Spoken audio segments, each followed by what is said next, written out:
አንዳንድ ጊዜ ደግነት በገንዘብ ወይ በድርጊት ብቻ የምናደርግ ሰዎች አለን። ዋት አባውት የቃል ደግነት አለኩ ከምላሳችን የሚወጣ ደግነት። መጽሐፉ ምላስ መግደልም ማንሳትም ይችላል ይላል አይደል?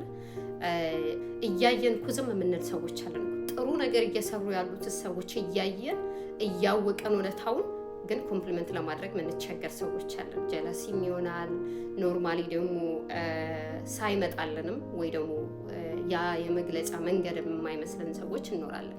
ላይክ በጣም አምሮብሻል እኮ ዛሬ ዋው አለባበስሽ በጣም እንደዚህ ስራሽን አይቼ ወድጄዋለሁ፣ በጣም ትችያለሽ፣ ጎበዝ ነሽ፣ ቀጥይበት በዚህ ወይ ደግሞ ቀጥልበት በዚህ የምንላቸው ቃላት በጣም ለሰው ልጅ ከገንዘብ ወይ ከድርጊት በላይ ልብን ያለመልማሉ፣ ያጠነክራሉ። እና አንዳንዴ ደግሞ አንዳንድ ሰዎች መተው ችግራቸውን የሚናገሩበት ጊዜ ነው። እንዲህ አይነት ነገር ጀምሬ በጣም በቃ ቻላንጅ እያደረገኝ ነው፣ አረ ገና መቻይሽ ገና ብዙ ቻላንጅ አለው የምንል ሰዎች አለን።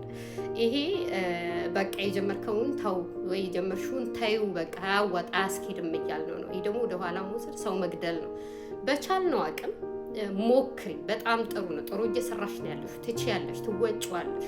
ይሄ ቀላል ቻላንጅ ነው በሚሉ ቃላቶች ማበርታት ማጠንከር ሲገባን ብዙ ኔጌቲቭ ቃላት አውጥተን የሰውን ልብ ምንሰብር ሰዎች አለና እንደዚህ አይነት ነገር ላይ ጥንቃቄ ማድረግ አለብን።